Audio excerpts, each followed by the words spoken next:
Bonjour à tous, j'espère que vous allez bien. On se retrouve aujourd'hui pour votre guidance. Aujourd'hui, cette vidéo s'adresse aux personnes qui sont taureaux, aux personnes qui sont ascendants taureaux ou qui ont leur signe lunaire en taureau. Voilà. Alors, commençons par regarder la tendance amis taureau avec le tarot. L'as d'épée, le 10 de denier. Donc l'as d'épée va représenter une situation qui va se clarifier, qui va vous permettre de vous sentir en sécurité, qui va vous permettre d'être rassuré. Je pense que c'est un mois dans lequel quelque chose pourrait être compris, quelque chose pourrait être aussi décidé, tranché. Ça peut avoir un lien ici avec un patrimoine, un héritage ou quelque chose qui a de toute façon beaucoup de valeur à vos yeux, beaucoup d'importance pour vous. Donc ça peut être bien sûr matériel et financier ou dans le cadre d'un legs ou d'un héritage, mais sinon ça peut être ici cette clarification, ce qui est tranché, décidé ou compris. Ça peut concerner une situation, quelque chose qui a beaucoup d'importance pour vous. Alors, regardons ce que votre tirage fait ressortir. On commence par donc la partie émotionnelle et sentimentale, donc ce que vous allez ressentir et peut-être aussi ce que vous allez vivre. Alors là, on a effectivement, et je viens de vous le dire dans les énergies principales, quelque chose qui est tranché. Ça peut avoir un lien avec la justice, ça peut avoir un lien avec une procédure, ça peut ici, ce qui est tranché, décidé, être en relation avec un patrimoine, quelque chose de matériel ou financier. Là, pour moi, ça concerne aussi là la vie émotionnelle et sentimentale. On va me parler aussi de quelque chose, encore une fois, de juridique, donc ça peut être dans le cadre d'un divorce pour certains d'entre vous. Et là, on voit qu'il y a beaucoup d'appréhension, beaucoup de stress par rapport à quelque chose de juridique, par rapport à une procédure ou dans le cadre d'un divorce, d'une séparation. C'est un mois qui peut générer beaucoup de stress.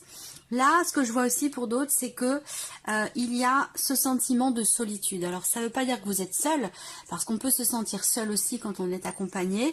Donc, quelle que soit votre situation, ici, moi, ce que je vois, c'est que il va être question pour vous effectivement d'un sentiment d'isolement, un sentiment de solitude par rapport à quelque chose que vous avez perdu, par rapport à quelqu'un que vous avez perdu. Est-ce que c'est par rapport à un passé, une ancienne relation? Est-ce que c'est par rapport aussi à une séparation, hein, ici c'est possible. Là on voit que vous allez beaucoup réfléchir et qu'il va être question de prendre du recul, de prendre de la hauteur par rapport à un entourage amical. C'est-à-dire que là ce que je ressens, c'est qu'il y a l'idée d'une prise de recul, d'une prise de hauteur, d'une réflexion qui se fait par rapport à un entourage que vous avez en commun avec une personne avec qui vous n'êtes plus. Vous voyez, donc là par rapport à ça, il peut être question d'avoir à mettre des barrières, d'avoir à poser des limites et puis d'avoir à peut-être aussi prendre des décisions concernant vos relations, celles que vous aviez en commun avec cette personne. Voilà. Alors, ce que je vois pour d'autres, c'est qu'on a quand même aussi avec la tour et les souris, hein, des énergies qui sont pas forcément agréables. Il y a une situation visiblement qui vous stresse, qui génère des peurs, des appréhensions. Ça a un lien avec, encore une fois, un groupe de personnes. Donc ça peut se situer dans la sphère familiale, dans la sphère amicale ou concerner quelque chose qui entoure votre vie sentimentale. Voilà. C'est-à-dire que j'ai l'impression que pour certains d'entre vous, vous vous sentez seul, il vous manque quelque chose. Il y a peut-être une ouverture avec quelqu'un de votre entourage et c'est quelque chose qui crée une tension, c'est quelque chose qui crée un stress. Voilà. Donc peut-être qu'il va être question pour vous de remettre en question tout ça. Ce qu'on peut voir aussi là, pour la vie émotionnelle et sentimentale, c'est qu'il y a quelque chose qui vous tracasse. Et ça rejoint un petit peu ce que je vous disais, l'idée d'une préoccupation, d'un stress. Il y a une problématique ici visiblement par rapport à un passé qui a besoin d'être réglée. Alors peut-être que vous allez recevoir ici des nouvelles qui sont plutôt écrites, des nouvelles pour certains d'entre vous d'un ex, d'une ancienne relation ou des nouvelles concernant une procédure dans le cadre d'un divorce. Là je suis pas en train de vous parler de séparation, de vous dire que vous allez vous séparer. Là ça me parle des gens qui sont en cours déjà de séparation. Donc vous allez recevoir des nouvelles et visiblement si vous êtes en cours de divorce, de séparation, les nouvelles là, elles sont peut-être pas forcément très très bonnes. Voilà, je vous présente les choses comme elles sont. On va voir avec le tarot. Cette partie-là, comme je vous l'ai dit, sera de toute façon développée, approfondie. Voilà, 5 de bâton et l'empereur. Donc là, on voit bien que par rapport à la vie sentimentale, ce ne sera pas la meilleure partie de votre mois, ça c'est sûr. Mais comme je vous l'ai dit, ça va être développé. On va pouvoir creuser un petit peu. Le 5 de bâton. Donc pour moi, le 5 de bâton, il y a encore une fois cette notion de tension, de conflit. On a besoin, vous avez besoin de vous préparer à quelque chose. Et pour moi, ça ça concerne une séparation, ça concerne une procédure de divorce, ça concerne voilà quelque chose qui est dans ce cadre-là. Il va être question pour vous aussi de recadrer les choses pour certains d'entre vous dans un relationnel. Vous n'êtes peut-être pas forcément en cours de divorce, de séparation, ni peut-être que vous ne sentez pas forcément seul non plus. Par contre, ce qu'on voit là, c'est que avec le 5 de bâton, il y a une tension, il y a un conflit entre vous et quelqu'un que vous aimez beaucoup, vous, la personne de votre cœur. Ça peut être aussi simplement un conflit intérieur, mais pour moi, avec la carte de l'empereur, les choses vont rentrer dans l'ordre. Il y a quelque chose qui va venir se recadrer. Donc peut-être que c'est vous qui recadrez une personne parce qu'il y a des jalousies, parce que il y a quelqu'un comme ça qui est un petit peu qui a tendance à être à réagir au quart de tour par rapport à cette problématique de confiance ou concernant la notion de jalousie. Ça peut être d'ailleurs par rapport à quelqu'un qui est bélier, quelqu'un qui peut être assez possessif. J'ai l'impression que là, il y a des choses qui vont se cadrer et se remettre en ordre. Avec l'empereur, pour moi, voilà, on tape du poing sur la table et on recadre les choses. Voilà. Pour d'autres, vous avez fait une rencontre, ou vous venez de faire une rencontre et eh bien vous avez peur parce que il y a l'énergie du passé qui est présente. Donc ça peut être, soit c'est votre ex à vous qui est toujours dans les parages, soit c'est l'ex de la personne que vous venez de rencontrer, mais il y a un passé pour moi qui crée une tension, qui crée un conflit, qui crée des jalousies et qu'il va être question d'expliquer les choses pour pouvoir rassurer l'autre. Moi ça me parle de ça, hein, ça peut être par rapport, comme je vous le disais, à quelqu'un qui est d'un signe du bélier. Mais j'ai l'impression que là il va être question d'expliquer les choses. D'expliquer les choses à l'autre pour pouvoir rassurer tout simplement sur cette notion de jalousie par rapport à un passé. Il y a comme si vous aviez des peurs ou des appréhensions par rapport à ce passé, comme si vous considériez peut-être que vous faites moins le poids ou vous avez moins d'intérêt aux yeux de la personne de votre cœur que cette personne du passé. Non. Là, je pense qu'il y a vraiment cette idée de clarifier les choses, de remettre les choses en ordre, de les remettre à leur place et d'expliquer tout simplement pour pouvoir rassurer. Donc, est-ce que c'est vous qui expliquez pour rassurer? Est-ce que c'est la personne que vous avez rencontrée qui va vous expliquer la situation et que ça va venir vous rassurer? En tout cas, on voit qu'il y a des choses qui vont être cadrées par rapport à tout ça. On regarde maintenant l'aspect professionnel, donc vos activités, vos démarches et votre travail, votre vie professionnelle, amis taureaux. Bon, alors là, on voit qu'il y a l'idée d'avoir besoin d'attendre, parce qu'on a des quarts de temps relativement longs.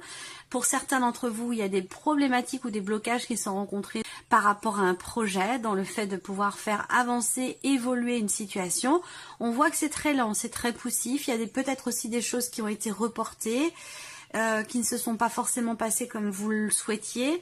Et puis pour d'autres, ça va être simplement l'idée qu'effectivement, là, il y a quelque chose qui progresse très très lentement concernant un changement que vous avez longuement attendu, que vous attendez avec une certaine impatience. Et pourtant ici, on vous dit que il va être question pour vous de faire encore preuve de patience, parce que on a des cartes qui représentent la notion d'attente, la notion de patience et l'idée que certaines choses peuvent être encore reportées ou pas forcément prêtes, du moins officiellement. C'est immobilité. Immobilité, bon, blocage, oui et non.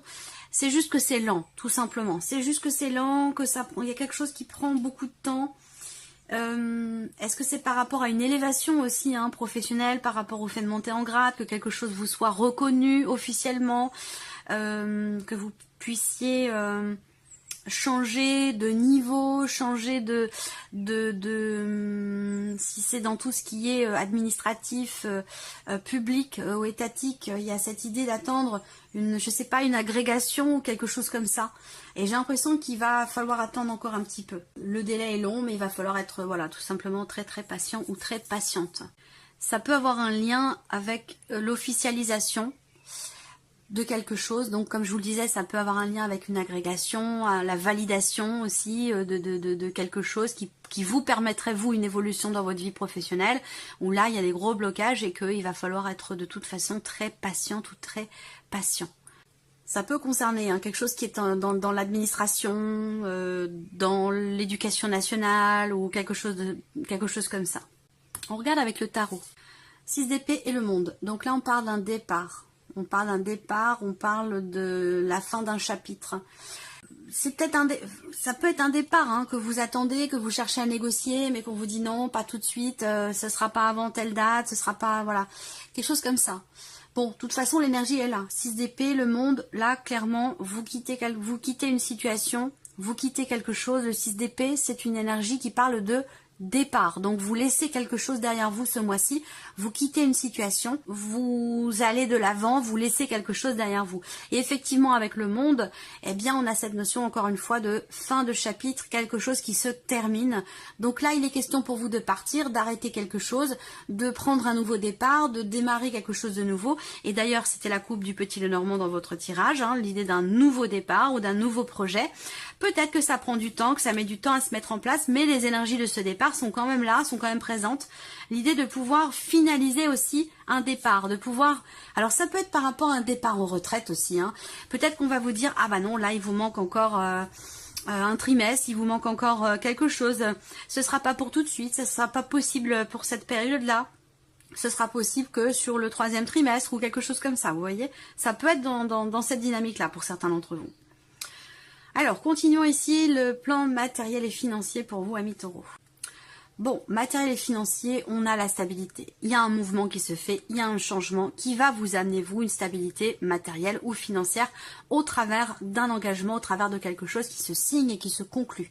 Là, on voit bien qu'il y a une notion de réussite sur un blocage, une notion de réussite par rapport à de l'argent ou par rapport à un déménagement, par rapport à un déplacement ou par rapport à un voyage, puisqu'on est sur tout ce qui est matériel et financier. Donc là, pour moi, il y a eu un blocage pour un voyage, pour un déménagement, pour quelque chose qui est dans un mouvement. Donc un mouvement qui ne se fait pas ou qui ne se faisait pas, on a une réussite ici. Mais par contre, on a le blocage quand même au centre. Donc ce mouvement, ce changement, ce déménagement, ici, qui semble se confirmer, eh bien peut-être qu'il se fait, et c'est en lien avec la vie professionnelle, j'ai l'impression, parce que la cigogne parle aussi de déménagement. Donc peut-être que pour certains d'entre vous, c'est lié, le travail, la maison, je peux déménager que si je suis sûre pour ce travail, ou je peux... changer de travail que si je suis sûre de déménager. Enfin voilà, c'est comme si les deux étaient en fait un petit peu reliés. Donc là, on a bien l'idée d'un changement qui se confirme, possiblement d'un déménagement, changement de base, de stabilité.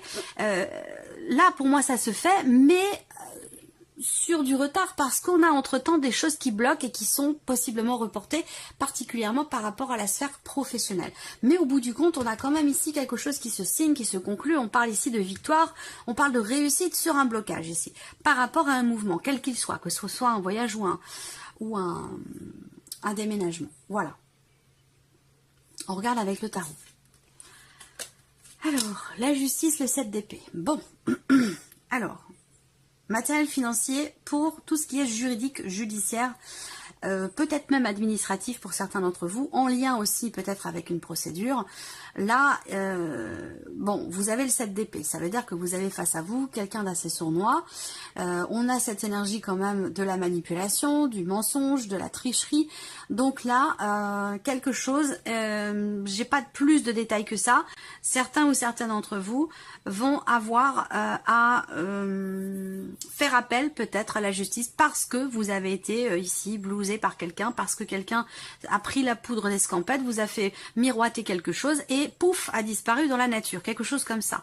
Donc ça peut avoir un lien pour moi avec une arnaque ou quelque chose comme ça, et du coup on fait appel ici à la justice pour régler quelque chose, pour que justice soit faite et pour que lumière soit faite aussi par rapport à cette énergie là de mensonge, de sournoiserie. Voilà. Alors, on continue. Ici, la surprise et l'inattendu pour vous, amis taureaux. Alors, bon, vous le savez, le domaine de la santé, je l'aborde pas. Mais là, on peut m'en parler. Donc, il peut être question ici de quelqu'un qui est... on peut parler de mal de dos, douleur au niveau des épaules, au niveau de la colonne vertébrale, au niveau du dos. Il y a quelque chose qui, là, au niveau de la santé, ça vous concerne peut-être pas vous directement, mais quelqu'un de proche de vous. Où il y aura quelque chose à régler par rapport à des douleurs, mais surtout au niveau, comme je vous le disais, au niveau de l'ossature, au niveau du dos, ou au niveau des épaules, ou peut-être même du bassin. Voilà, il peut y avoir quelque chose comme ça. Pour d'autres ici, la surprise inattendue, j'ai l'impression que c'est pardon, une situation qui semble s'assainir, ou un relationnel qui semble aller mieux après avoir traversé ici quelque chose de difficile ou de douloureux avec quelqu'un d'assez proche de vous. Donc là, ça peut être ici une relation qui s'améliore entre vous et cette personne, parce qu'on va vers quand même un équilibre, vers un bien-être. Mais en ayant traversé quand même ici quelque chose d'assez pénible. La surprise et l'inattendu, elle va concerner aussi le foyer et la famille. Elle va concerner un projet, peut-être une grossesse aussi. Ça peut concerner une grossesse, surprise inattendue par rapport à une grossesse dans la famille. Je pense pas que ce soit pour vous directement en fait. Hein. Il peut y avoir un inattendu ou quelque chose de surprenant par rapport à ça. Ensuite... Là, moi, ce qu'on me dit quand même, c'est que si on parle d'un projet, l'inattendu n'est pas forcément positif dans le sens où on a la croix. Donc moi, ce que je vois par rapport à tout ce qui est en lien effectivement avec une projection, une invitation, est-ce que il n'y a pas peut-être une déception? Je ne sais pas si c'est vous qui êtes déçu ou la personne en face, mais pour moi il y a eu quelque chose qui a été proposé, il y a eu une invitation et au dernier moment je peux pas y aller parce que je suis clouée au lit, 42 fièvre ou quelque chose comme ça, vous voyez, où on peut pas tenir un engagement ou une invitation qui est faite ou qui a été faite, quelque chose comme ça.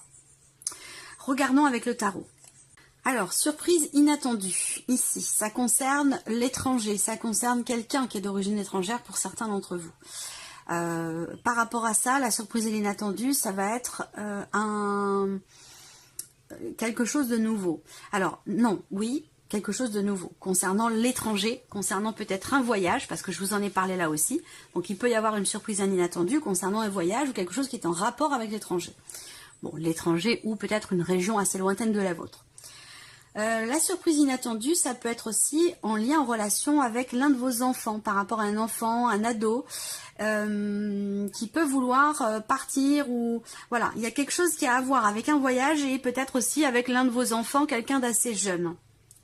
Est-ce que c'est un voyage par rapport à l'école? Est-ce que... voilà. Ou alors quelqu'un qui veut partir partir à l'aventure, qui veut, voilà, ça peut être une décision comme ça qui est prise au dernier moment, puisque ça ressort quand même sur la surprise et l'inattendu. La surprise inattendue, ça peut être aussi une grande intensité que vous ressentez dans quelque chose de nouveau, par rapport à une nouvelle activité, une nouvelle passion, quelque chose de nouveau qui semble susciter chez vous beaucoup de curiosité, beaucoup de motivation et beaucoup d'intérêt.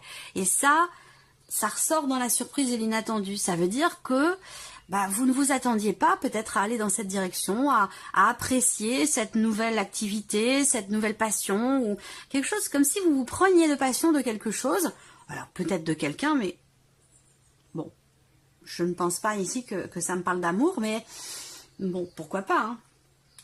Mais voilà, il y a ce côté, on se prend au jeu. On se prend au jeu dans quelque chose de nouveau qui au final semble vous passionner quand même assez intensément. Voilà pour vous amis taureaux, j'espère que cette vidéo vous a plu, que ce tirage résonne en vous. Je vous remercie de votre présence, de votre fidélité. Je souhaite bienvenue aux nouveaux abonnés, aux nouvelles abonnées et puis on se retrouve très bientôt pour les prochaines vidéos.